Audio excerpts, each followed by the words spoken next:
Aha ni mu karere ka Ruhango mu murenge wa Kinazi. Mu masaha mu gitondo umunyamakuru wa BTN TV yerekeje kamera mu mudugudu wa Gisari. Muri aka gace habaye inkuru idasanzwe. Umusore usanzwe usengera mu idini rya ADEPR ngo ku cyumweru yatiye igare maze ngajya gusenga. Uyu musore ngakigera ku rusengero yigiriye ku ruhimbi ngajya gusirimba. Ngo hashize akanya gataza gusohoka areba igare yari yaparitse ku rusengero aza kuribura. Ngo byanatumye atanga itangazo mu rusengero ashakisha iri gare yari yatiye umwe mu baturanyi be. Uyu musore ngira igare yaje kuribura maze ngaza gutaha mu mudugudu we wa Gisari, maze ngakigera mu mudugudu abwira umuturanyi we wari wamutije igare witwa Mugarura yuko ngigare yamutije bari mwibiye ku rusengero. Mugarura ngo yanze kubyihanganira ngamubwira ko agomba kumwishyura igare rye, mu gihe ngo uyu musore yari ari gushakisha ubushobozi bwo kwishyura igare yabuze. Ngo byatumye Mugarura wamutije igare ajya kumurogesha mu bavuzi gakondo, maze ngo yegera umwe mu bapfumu batuye muri aka gace ka Gisari. Uyu mupfumu ngo yaje kubaha umuti maze ngo bose bawunywaho. Ngo byaje kurangira uyu musore watakaga avuga ko igare yaribuze ngo ari we byafashe bitewe nuko uyu mupfumu ngo ari we yaje kwerekwa. Ngakimara kunywa kuri uyu muti byaje kurangira ahise arwara indwara yo gusara. Yaravuze ngo bagiye njyewe no munsi ukuntu byagenze nagiye kuri babavuze ujye wumva mu cyaro,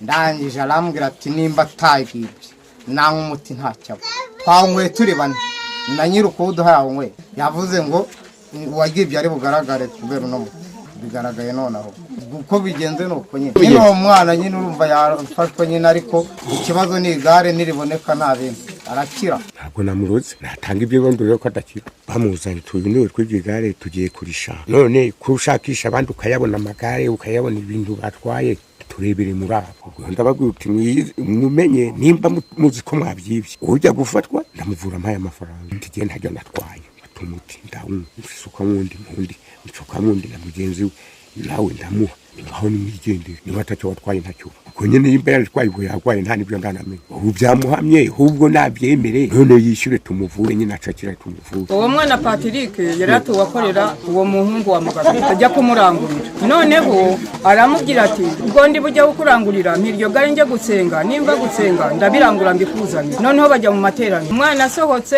ngo atahe asanga igare barijyanye, ajya no mu rusengero arabitangaza ati rya gare ndaribuze, ati ryo ni irya kabiri bibi ahangaha. Ubwo umwana yahise aza arataha, yahise aza arorama ajya mu buriri.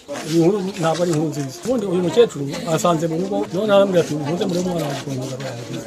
Yese yamugize ati yamusarishije ndagenda ko mageze umwana ntavuga rwose tugira turavuga hasi ntavuga. Ibi rero byaje guteza amakimbirane mu mudugudu wa Gisari. Abaturage bahagurukiriye umugabo wagiye kurogesha uyu musore bavuga ko ibyo yakoze atari byo, ngo ahubwo yari kumushyikiriza inzego z'ubuyobozi ngo zikaba arizo zihanira uyu musore. Mugarura aganira na BTN TV yaje kwemera BTN TV ko ari we wagiye kurogesha uyu musore bitewe nuko ngo yamwibiye igare rye. Umunyamakuru wa BTN TV yagiye kureba uyu musore witwa Patrick waje kurogwa bitewe nuko ngo yaketsweho kwibira igare. Tukihagera twasanze yarembye kugera naho kugenda atabibashaga, mu gihe nanone kandi bari bamwicaje mu rugo yafataga umutwe akawukubita ku gikuta anavuga amagambo wumva adahuye ubona ko yataye umutwe. Abaturage baje kurakara bajya kureba uyu muvuzi gakondo ndetse basaba ko na Mugarura wagiye kumurogesha kuri uyu muvuzi bajyana kuri uyu muvuzi kugira ngo abashe kurugura uyu musore bari baruze. Umunyamakuru wa BTN TV yajyanye n'aba baturage bagiye kureba uyu mupfumu cyangwa se uyu muvuzi gakondo. Yitwa Ntegiryejo Emmanuel, ni umurundi uba mu murenge wa Kinazi ndetse akanahaba nta n'ubwene gihugu agira. Umunyamakuru wa BTN TV mu bwoba bwinshi yaje gutinyuka nawe yegereye umuvuzi maze amubaza uburyo yakoresheje aroguye umusore. Yaje kwemera BTN TV ko ari we wagize uruhare mu guha uyu muti uyu musore, ngicyo bashakaga bagira ngo barebe koko nimba ari we wibye iri gare. Ngakimara kunywa kuri uyu muti ngo byahise byigaragaza ko ari we waje kwiba iri gare. Mu burakari bwinshi abaturage bari bafite batuye muri aka kagari ka Gisari basabaga ko inzego zitandukanye by'umwihariko inzego z'umutekano zata muri yombi uyu muvuzi gakondo ndetse agafunganwa n'uwaje kwaka umuti ari we Mugarura.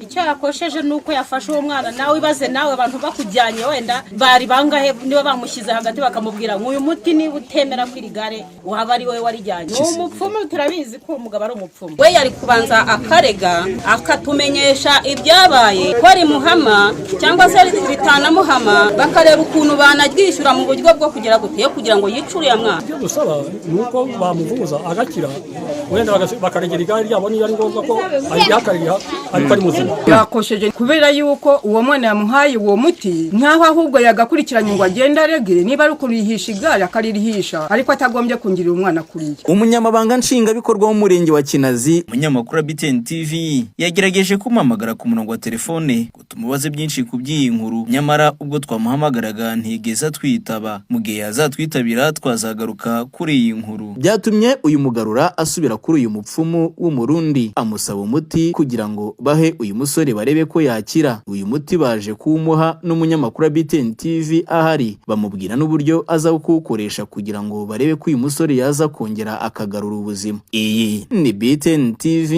nge ndi Mahoro Samsoni. Ahandi ni mu mudugudu wa Gisari, ndi mu murenge wa Kinazi, ni mu karere ka Ruhango, ndi mu ntara y'Amajyepfo.